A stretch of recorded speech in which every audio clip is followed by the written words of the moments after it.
Welcome back to Good Day VA. We've got a lot to say about the Super Bowl, but first, Chai is going to give us an update on this weekend's weather.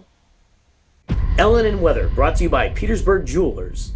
The weekend starts off with a 90% chance of rain, a high of 54, and a low of 29. Expect wind gusts Saturday and Sunday, bringing in lots of sunshine and also some clouds, with highs in the 50s and lows in the 40s. Monday through Wednesday bring a new mix of rain and sunshine, with highs in the 60s and lows in the 40s again. So what does this mean?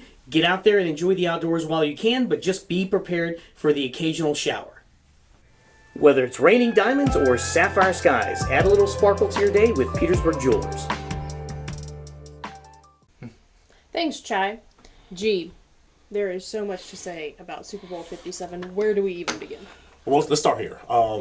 First thoughts on the game, like in general. First thoughts on the game. It was a good game. I enjoyed watching it because it was so close, and it was between two very good teams, and I think that's obviously going to be a lot more interesting than just a total blowout. Right. I would hate to have seen something like that. But coming into the game, the teams were pretty much as evenly matched as they could possibly be. But I got everything that I asked for and more. Really, really good competition, and really, really good football. Right. There was only one turnover in the entire game, and I don't even think that turnover was even forced. But I guess we'll get into that a little bit later. Right. So. Going back to our predictions, how'd we do, guys? Sam?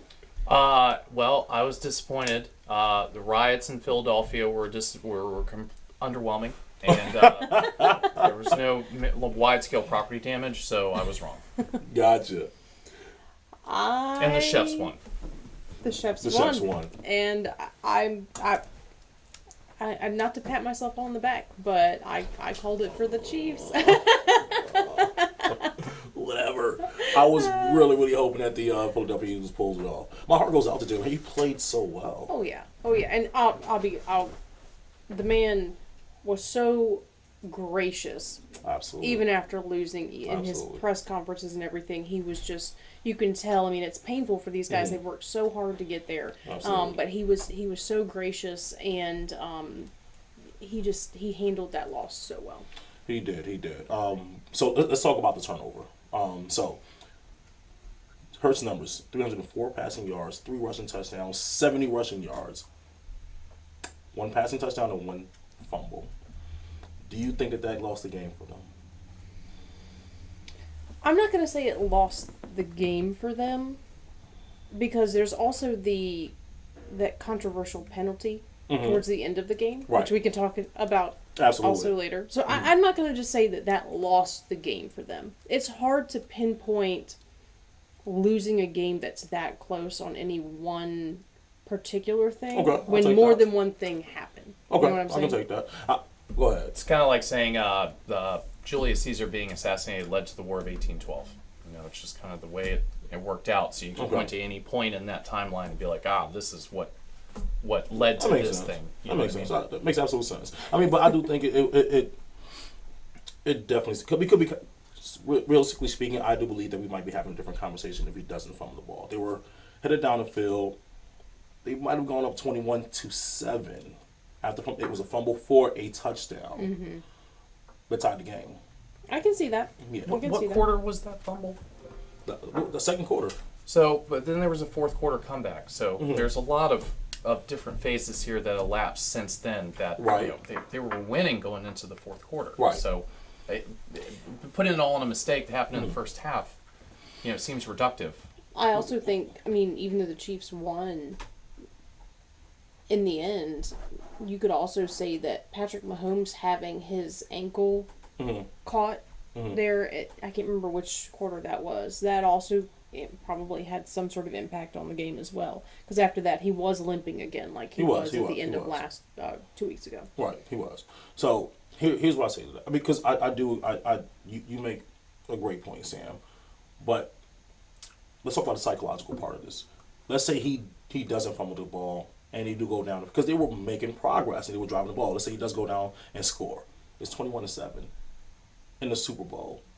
How would you feel? You're probably like, it's gonna be hard to come back from this. Yeah. Fumble fumble, touchdown. Now you're back in the game, 14-14. You're revved up. You're ready to play. You know, so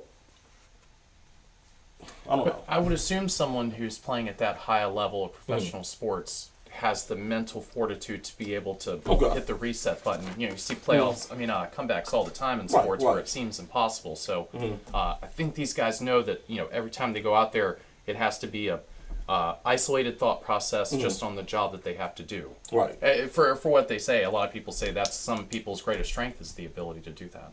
I don't disagree with you at all. But the Eagles played so well, and he did such a great job of minimizing Pat Mahomes' time on the field. Every time they snapped the ball, there was 5 seconds left on the play clock. Like, they did a phenomenal job playing the game. So it'd probably be hard for them to come back on a team like that. You know, not saying that they wouldn't want to or they wouldn't try. It's just the way that they managed the game. It would have made it a little bit harder for them to do that. You know, but you're right. A lot of things did happen, like the penalty in the fourth quarter. Yeah. So let's talk about that. Okay. All right. How do you feel about that holding call on James Bradbury? I'm torn on that because he came out afterwards and said that was the correct call. He tugged on his jersey. But the fact that they weren't making those types of calls throughout the rest of the game, you didn't hear. I mean, it's football. There's going to be a little bit, some sort of holding, even if it's not seen or caught or penalized. Right. It's happening on the field. So for them to not call it throughout the game, and then all of a sudden at the end of the game call it, I can see why people are upset about that. Okay. That's sometimes the frustrating part to emotionally investing in professional sports is when a referee can, to some people, make an arbitrary decision that totally changes the pace and the outcome of the game. And you take a game that was so good and the teams were so good and so professional and so tight and organized perfectly, and then have an extraneous factor like referee's opinion completely change the progress. You know, I certainly understand, you know, why Philadelphia rioted disappointingly. I mean, absolutely. That happened to the Commanders earlier in the season, in the regular season, where we all know G's thoughts on the Commanders, but still, regardless of what team it is, if a referee makes a call that is obviously impacting the game, and obviously to the vast majority of long-time football fans, not a good call. It has an impact, and players and coaches are very limited in what they can say about those incidents. Right. So that call was pretty much a game-ending call. If you ask me. Now I'm all for making the right call. If it happens, it happens. You call it. You see it, call it. No matter what point in the game it is. You know what's in. You know, a lot of people are upset because it was made at that point in time. Right. Having such a big impact on the outcome of the game. The issue for me about the call was that I don't believe that the actual holding actually impacted the play at all. So if we go back and look at the play, Pat Mahomes overthrew him by like 15 yards. The ball wasn't even catchable anyway. Why are we even making that call? Right. So I don't think it impacted it at all. So that's my only issue with the call. Make the call. It was the right call. Make it. But it was not impacting the play. There's really no point in us actually making that call, if you ask me. And this is just the downside. It's almost like there's concurrent things happening in professional sports. The competition itself and the art of refereeing. Ideally, you don't even want to be noticed. I guess that's a good referee, is the referee you don't even notice. But how they call the games, especially in baseball with strike zones and soccer with PKs, you know, that's almost sometimes as big of a part as the actual athletes itself. Absolutely. And I wish technology could move us past that a little bit. Like to the Major League Baseball's credit, they're using that to call balls and strikes, or at least go back and review plays. Right. So we're getting better at it, certainly. Yeah, that also eliminates. Go ahead. As long as you have humans refereeing or umpiring a game, there's room for human error. Absolutely. Just emotion, not only that, greed. Who's say that they're not betting on the games? I just found out that I would imagine there's got to be some sort of rule against that. There is. I mean, but you can bet from your cell phone now. So isn't it pretty much assumed that the second Super Bowl was fixed?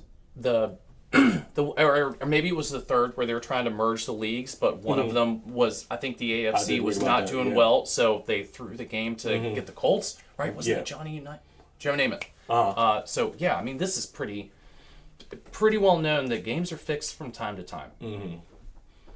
Especially a lot of money, especially if you can determine the outcome of a game. Now, the thing is that the game was so close. I don't know if that is a reality, but you never know these days.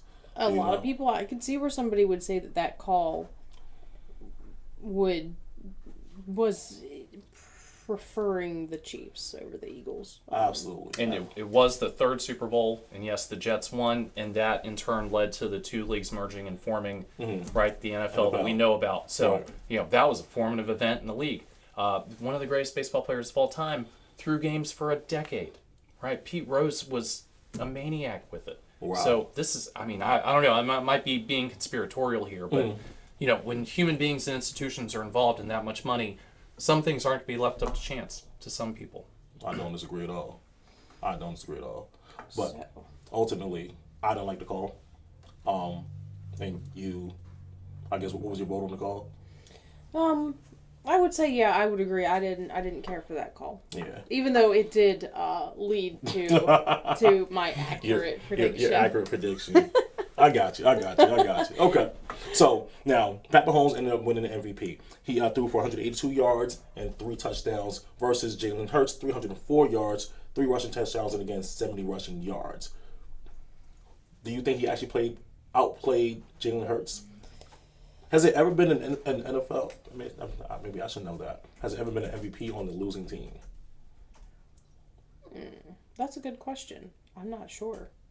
I want to know if Patrick is going to name his son Sel, so his name could be Sel Mahomes. If he turns out to be a real estate agent, that'd be fitting. Perfect marketing. Sorry, I digress. I don't know. All right, so we're getting into talking about the quarterbacks themselves. Let's also talk about the fact that this was a Super Bowl of firsts. So it was the first Super Bowl that featured 2 African American quarterbacks facing each other. Right, 2 starting black quarterbacks facing each other. Correct. So we have, of course, Hurts for the Eagles and Mahomes for the Chiefs. When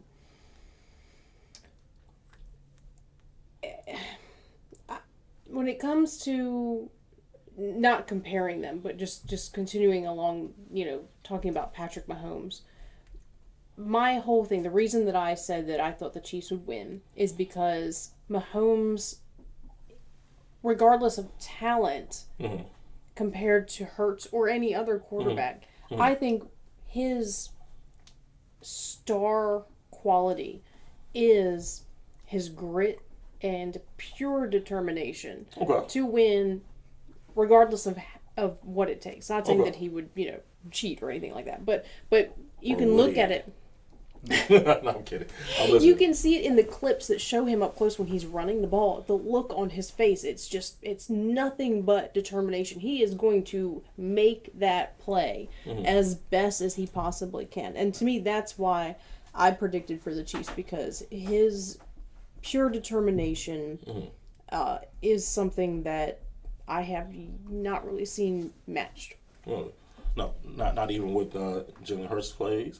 I think there's 3 rushing touchdowns, 70 yards. Every single one of them is determined. If they're determined to win, they're emotionally invested. I'm not doubting that, but there's just something about Patrick. He's got that grit. I mean, he was playing through the ankle sprain and all that.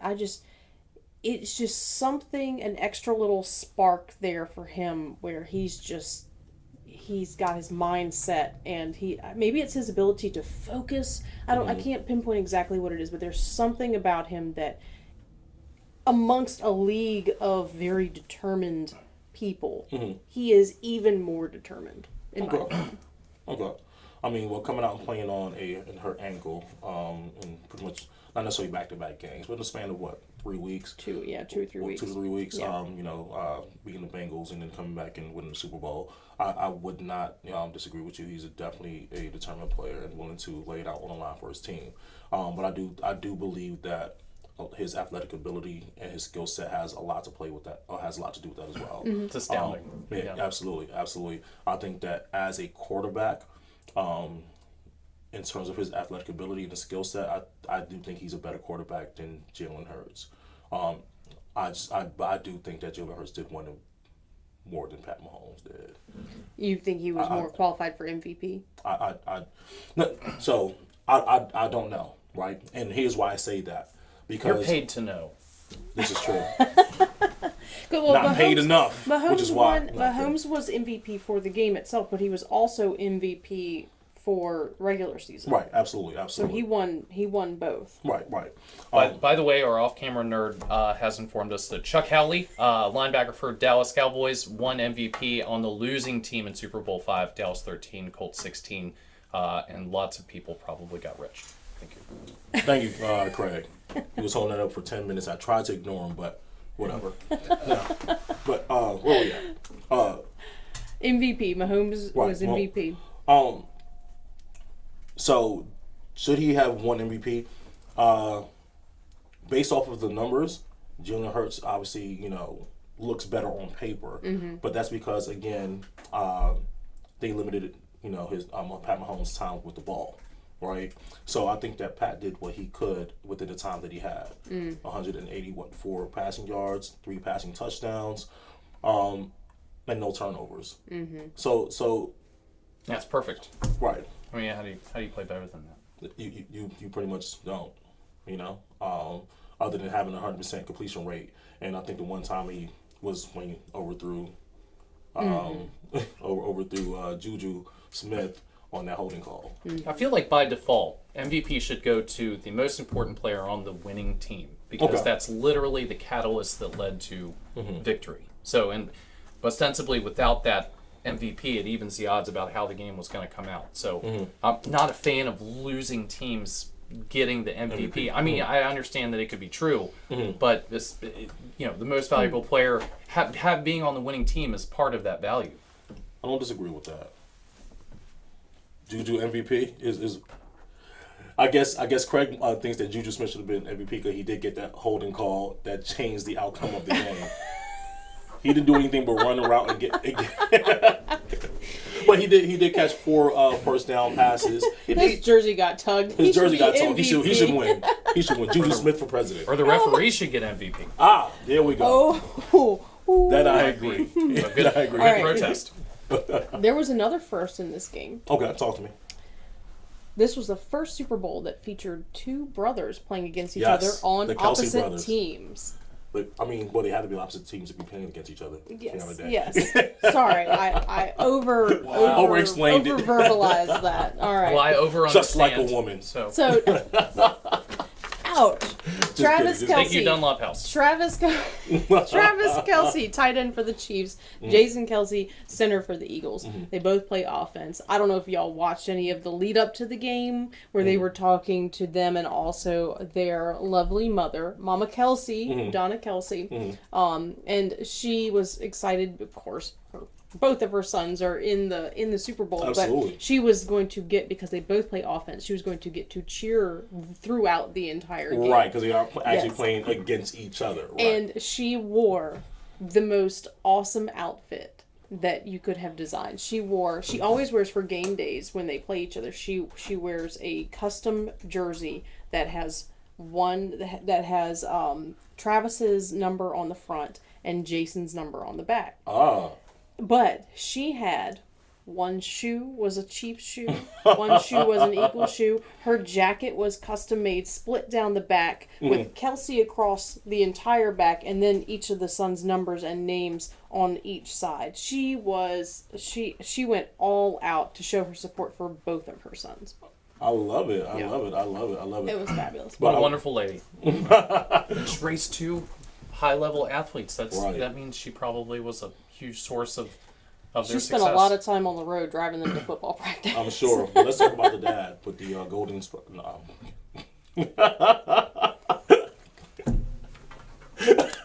Mom with the golden eggs. But anyway... I wonder what Thanksgiving dinners are going to be like now. You know, is the winning brother coming with the MVP ring? Oh, could you pass the mashed potatoes, please?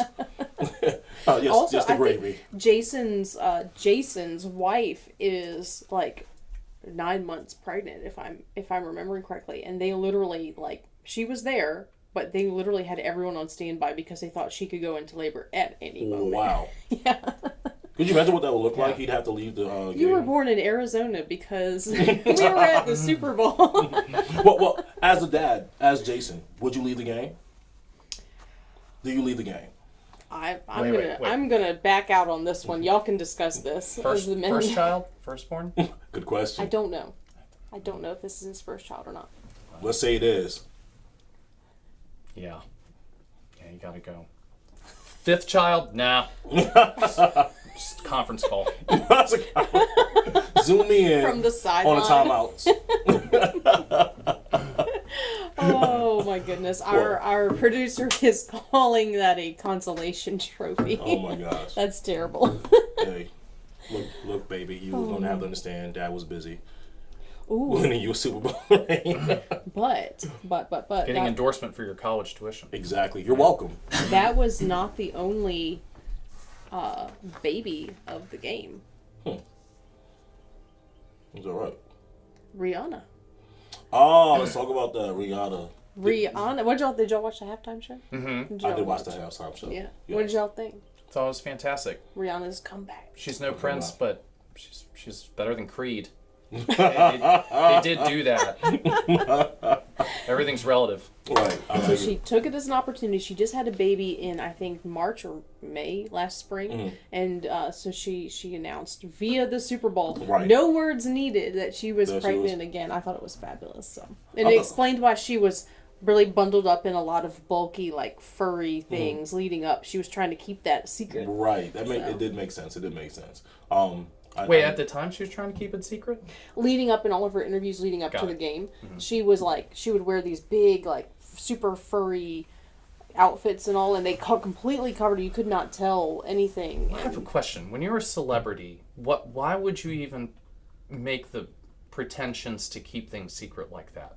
You know, it worked. I don't, but but I don't understand the motivation for that. You're a celebrity.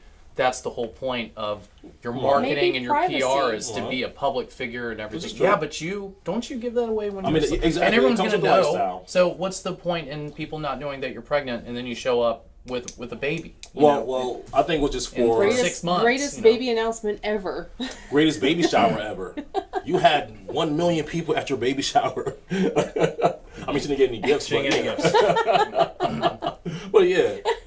It was still high attendance. She got paid enough to the gifts don't matter. This is true. Oh my god. But it was a good performance. I do wish that she would have brought some other people out other than her baby. But yeah, it's explain that. I saw everyone arguing about that. Yeah, I mean, because she's pregnant. She was never really known as a performer or a dancer or anything like that. But I would have liked to have seen more. She was very limited in her movements for good reason. For good reason, right? So why not offset that by bringing Drake out or someone because you did a lot of songs that had features on them. Give us the wow factor by surprising us with other people. Yeah. I think I would have liked seeing that. That would have been cool. I mean, we have high standards when it comes to this kind of thing. I mean, it's the most watched thing. The actual performance had more people watching the actual Super Bowl. Mm-hmm. Because they were excited to see Rihanna for the first time in 7 years. Absolutely. 7 years. Right. So why not give us a show? Gosh, nothing will top Prince though. That was the greatest television I think I've ever seen. Man. I think it was fantastic. Janet Jackson's boob popping out with Timberlake was pretty good. That's up there for me. Yeah, but my parents made me leave the room. I was so mad. Really? I was like, what was that?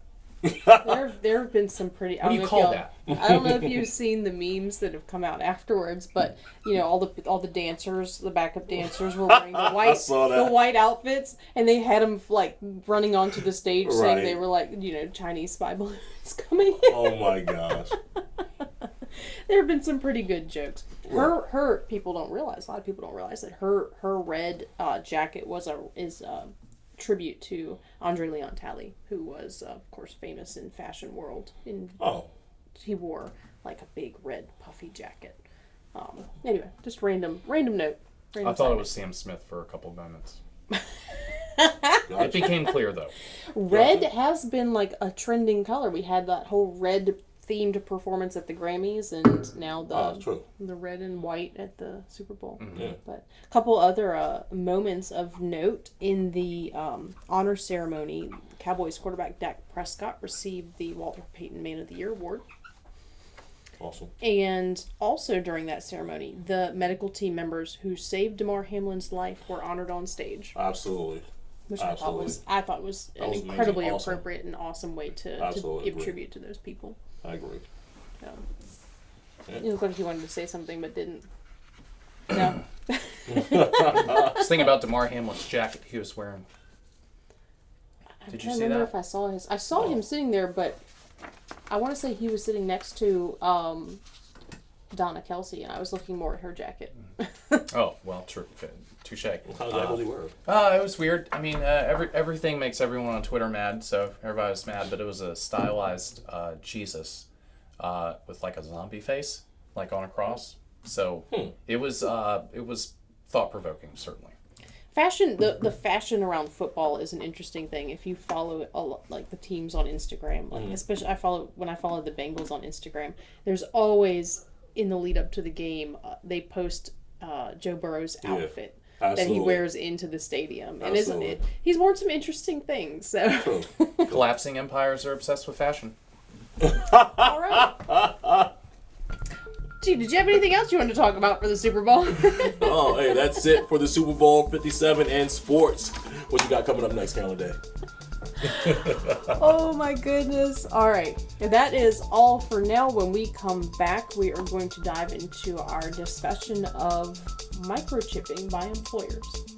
We'll be back after this.